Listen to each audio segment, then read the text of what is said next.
ಇಂದೇ ಡೌನ್ಲೋಡ್ ಮಾಡಿ ಮತ್ತು ನಿಮ್ಮ ನೆಚ್ಚಿನ ಶೋಗಳನ್ನ ಆನಂದಿಸಿ. ದನು ಎಲ್ಲ ತೆಗ್ದು ಗೊಬ್ಬರದ ಗುಂಡಿ ಥರ ಹಾಕ್ಬಿಡ್ತಾಳೆ. ಶ್ರಾವಣಿಯಮ್ಮ, ಹೇಳಿ ಅತ್ತೆ. ನಿಮ್ಮದು ಮತ್ತು ಸುಬ್ರಹ್ಮಣ್ಯಂದು ಹೊಗೆ ಬಟ್ಟೆ ಕೊಡಿ, ಒಗೆಯಕ್ಕೆ ಹಾಕ್ತೀನಿ. ಅಯ್ಯೋ, ನೀವ್ ಯಾಕೆ ಹಾಕ್ತೀರಾ? ನನ್ನ ಬಟ್ಟೆ ಇಲ್ಲ, ಇವ್ರ ಬಟ್ಟೆ ಇದೆ. ಆದ್ರೆ ನೀವ್ ಯಾಕೆ ಒಗ್ಯಕ್ಕೆ ಹಾಕ್ತೀರಾ? ನಾನೇ ಹಾಕ್ತೀನಿ. ಈಗ ತಾನೇ ಹುಷಾರಾಗಿದ್ದೀರಾ, ನೀವು ಸ್ವಲ್ಪ ಆರಾಮ್ ಮಾಡಿ. ಪರವಾಗಿಲ್ಲ ಅತ್ತೆ, ನಾನು ಚೆನ್ನಾಗೇ ಇದ್ದೀನಿ. ಇರಿ ನೀವು, ನಾನು ಹಾಕ್ತೀನಿ. ಶ್ರಾವಣಿಯಮ್ಮ, ಶ್ರಾವಣಿಯಮ್ಮ,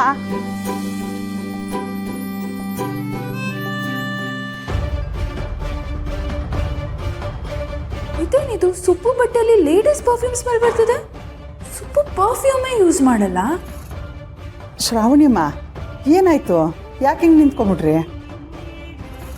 ಏನಿಲ್ಲ ಅತ್ತೆ, ನೀವ್ ಯಾಕೆ ಬರಕ್ ಹೋದ್ರಿ? ನಾನು ಹೇಳಿದ್ನಲ್ಲ ನಾನೇ ಬಟ್ಟೆ ಹಾಕ್ತೀನಿ ಅಂತ. ನಿಮ್ಗೆ ಎಷ್ಟು ಹೇಳೋದು ಆಯಾಸ ಮಾಡ್ಕೋಬೇಡಿ ಅಂತ. ಕೊಡಿ ಬಟ್ಟೆನ.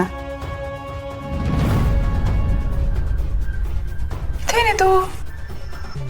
ಸುಪ್ಪು ಪಾಕೆಟಲ್ಲಿ ಹೂವಿದೆ. ಶ್ರಾವಣಿಯಮ್ಮ, ನನ್ನ ಮಗ ಚಿನ್ನದಂತವನು, ಯಾವುದೋ ದೇವಸ್ಥಾನಕ್ಕೆ ಹೋಗಿರ್ಬೇಕು. ಆದ್ರೆ ಸುಪ್ಪು ಪರ್ಫ್ಯೂಮೇ ಹಾಕೊಳ್ಳಲ್ಲ, ಇದರಲ್ಲಿ ಹುಡುಗಿರ್ ಪರ್ಫ್ಯೂಮ್ ಸ್ಮೆಲ್ ಬರ್ತಿದೆ. ಶ್ರಾವಣಿಯಮ್ಮ, ನನ್ನ ಮಗನಿಗೆ ಹುಡುಗಿರು ಹಾಕೋ ಡ್ರೆಸ್ ಯಾವುದು, ಹುಡುಗರು ಹಾಕೋ ಡ್ರೆಸ್ ಯಾವುದು ಅಂತಲೇ ಗೊತ್ತಾಗಲ್ಲ. ಇನ್ನು ಹುಡುಗಿ ಹಾಕೋ ಸೆಂಟು, ಹುಡುಗರು ಹಾಕೋ ಸೆಂಟು ಅಂತ ಬೇರೆ ಗೊತ್ತಾಗುತ್ತಾ? ಅವನು ಮೊದಲಿಂದನೂ ಅಕ್ಕ ತಂಗಿರ ಜೊತೆ ಬೆಳೆದವನು, ಏನೂ ಗೊತ್ತಾಗಲ್ಲ ಅವನಿಗೆ. ಅವ್ನು ಚಿಕ್ಕವನಿರುವಾಗ ಮುಖ ತುಂಬ ಪೌಡ್ರ್ ಹಾಕೊಬಿಡ್ತಿದ್ದ. ಒಂದೊಂದ್ಸರಿ ಧನಲಕ್ಷ್ಮಿ ಹಾಕೋ ಕ್ರೀಮು ಹಚ್ಕೊಂಡ್ಬಿಡ್ತಿದ್ದ. ಈಗ ಅವಳ ಸೆಂಟೆ ಹಾಕ್ಕೊಂಡಿರ್ಬೇಕು. ಅವಳದು ಹಾಕ್ಕೊಂಡಿಲ್ಲ ಅಂದರೆ ನಿಮ್ಮ ಸೆಂಟೆ ಹಾಕ್ಕೊಂಡಿರ್ಬೇಕು. ಕೊಡಿ.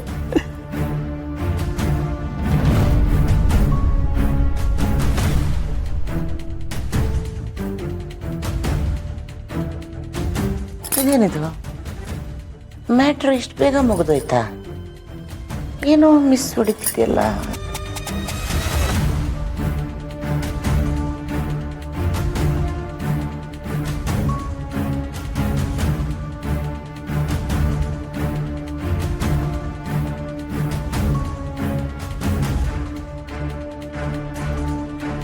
ಆಹಾ, ಪಿನ್ನು ಈಗ ಅದರ ಕೆಲಸವನ್ನ ಶುರು ಮಾಡಿದೆ.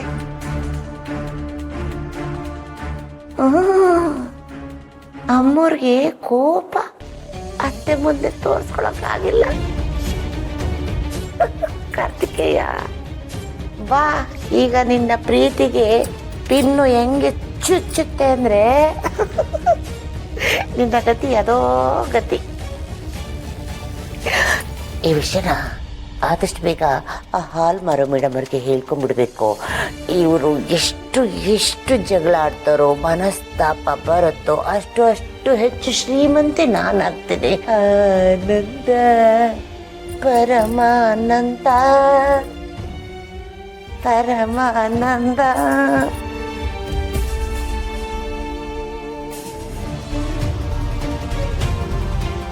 ಪಾಪ ಕೆಲ್ಸಗಾರಿಗೆ ಸರಿಯಾಗಿ ಸಂಬಳನೂ ಕೊಟ್ಟಿಲ್ಲ ಯಜಮಾನ್ರೆ. ಇದೆಲ್ಲ ನಿಮ್ಮ ಗಮನಕ್ಕೆ ಬರೋದಕ್ಕೆ ಮದನ್ ಅವ್ರು ಬಿಟ್ಟೇ ಇರಲಿಲ್ಲ. ಆದರೆ ಇದೆಲ್ಲ ಫೈಲ್ಸ್ ಚೆಕ್ ಮಾಡಿದ್ಮೇಲೆ ಗೊತ್ತಾಗ್ತಾ ಇರೋದು.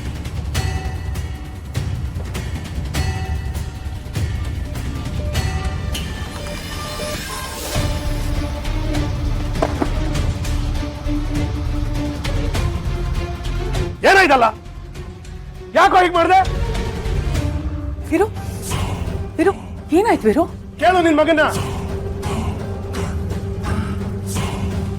ಅವ್ನು ತುಂಬಾ ಬದಲಾಗಿದ್ದಾನೆ. ಅವನಿಗೆ ಜವಾಬ್ದಾರಿ ಬಂದಿದೆ. ನನ್ನ ಕಂಪನಿಗೆ ಕೋಟಿ ಗಟ್ಟಲೆ ಪ್ರಾಫಿಟ್ ಮಾಡ್ಕೊಡ್ತಾ ಇದ್ದಾನೆ ಅಂತ ಹೇಳಿದ್ನಲ್ಲ, ಎಲ್ಲ ಬರೀ ಸುಳ್ಳು. ಇವನು ನನಗೆ ಮೋಸ ಮಾಡಿದ್ದಾನೆ, ನನ್ನ ಕಂಪನಿಗೆ ದ್ರೋಹ ಮಾಡಿದ್ದಾನೆ. ಇವ್ನು ಮಾಡಿರೋ ತಪ್ಪು ಒಂದಾ ಎರಡ? ಇವನಿಂದ ನನ್ನ ಹೆಸರಾಗ್ತಾ ಇದೆ ಅಕ್ಕ. ಅದು ಅಲ್ಲದೆ ನನ್ನ ವಿಷಯ ಗೊತ್ತೇ ಆಗ್ಬಾರ್ದು ಅಂತ ಮುಚ್ಚಿಟ್ಟಿದ್ದಾನೆ. ಹೇಳಕ್ಕ, ಇಂಥವ್ರಿಗೆ ಏನ್ ಶಿಕ್ಷೆ ಕೊಡ್ಬೇಕು?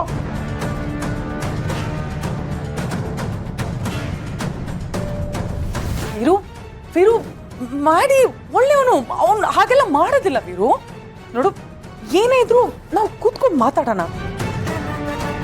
ವೀರು, ಅವನು ನನ್ನ ರಕ್ತ. ಅವ್ನು ಯಾವತ್ತೂ ನಿನಗೆ ಅನ್ಯಾಯ ಆಗುವಂತ ಯಾವ ಕೆಲಸನೂ ಮಾಡಲ್ಲ.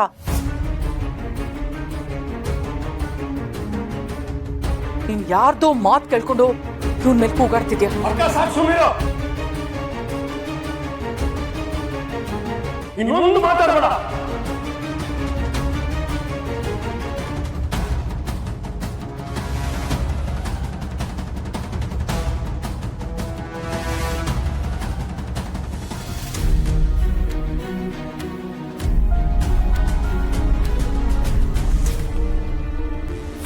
ವೀರು ನನ್ ಮೇಲೇನೆ ಕೂಗಾಡ್ತಿದ್ದಾನೆ.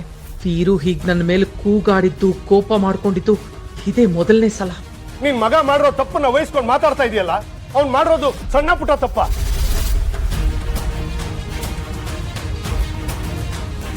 ದುಡ್ಡು ಹೋದ್ರೆ ಹೋಯ್ತು, ಆದ್ರೆ ಅವ್ನು ಮಾಡಿರೋದು ನಂಬಿಕೆ ದ್ರೋಹ. ಇಷ್ಟೆಲ್ಲ ಗೊತ್ತಿದ್ದು ಅವನ್ನ ವಹಿಸ್ಕೊಂಡು ಮಾತಾಡ್ತಾ ಇದೆಯಲ್ಲ, ಇದು ಸರಿನಾ? ಫಿರು ನೀನ್ ನನ್ ಮೇಲೆ ಹೀಗ್ ಕೂಗಾಡ್ತಿದ್ಯಾ? ಇನ್ನೇನ್ ಮಾಡ್ಬೇಕಕ್ಕ? ಅವ್ನು ಮಾಡಿರೋ ತಪ್ಪುಗಳನ್ನೆಲ್ಲ ಸಹಿಸ್ಕೊಂಡು ನಿನ್ ಮಾತು ಕೇಳ್ಕೊಂಡು ಅವನ್ನ ಕ್ಷಮಿಸ್ಬಿಡ್ಬೇಕಾ? ನಿನ್ನ ಜಾಗದಲ್ಲಿ ಬೇರೆ ಯಾರೇ ಇದ್ದಿದ್ರು ನಾನು ಹೀಗೆ ಮಾತಾಡ್ತಿದ್ದಿದ್ದು.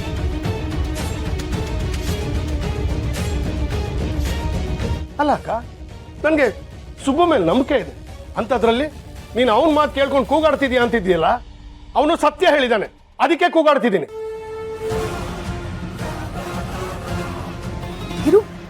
ಇವನ್ ಹೇಳ್ದ ಅಂತ ನೀನು ನಿನ್ನ ಅಕ್ಕನ ಮೇಲೆ ಕೂಗಾಡ್ತಿದ್ಯಾ? ನಾನು ನೀನು ರಕ್ತ ಹಂಚ್ಕೊಂಡು ಹುಟ್ಟಿರೋದು. ಅಕ್ಕ ಪ್ಲೀಸ್, ಬಾಂಧವ್ಯ ಬೆಳೆಸಕ್ಕೆ ರಕ್ತ ಸಂಬಂಧನೇ ಆಗ್ಬೇಕಾಗಿಲ್ಲ, ಒಳ್ಳೆ ಮನಸ್ಸಿದ್ರೆ ಸಾಕು.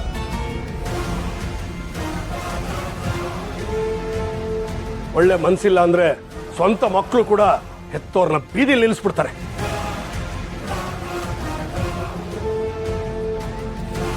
ಸುಬ್ಬ ಮೇಲೆ ನನಗೆ ನಂಬಿಕೆ ಇದೆ.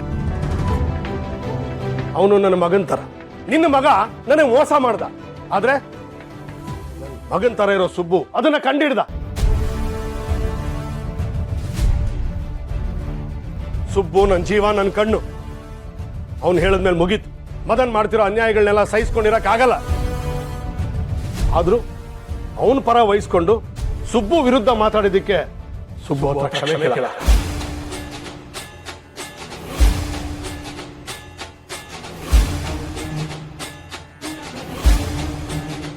ಪರವಾಗಿಲ್ಲ ಯಜಮಾನ್ರೆ, ಈ ವಿಷಯ ಇಲ್ಲಿಗೆ ಬಿಟ್ಬಿಡೋಣ ಪ್ಲೀಸ್.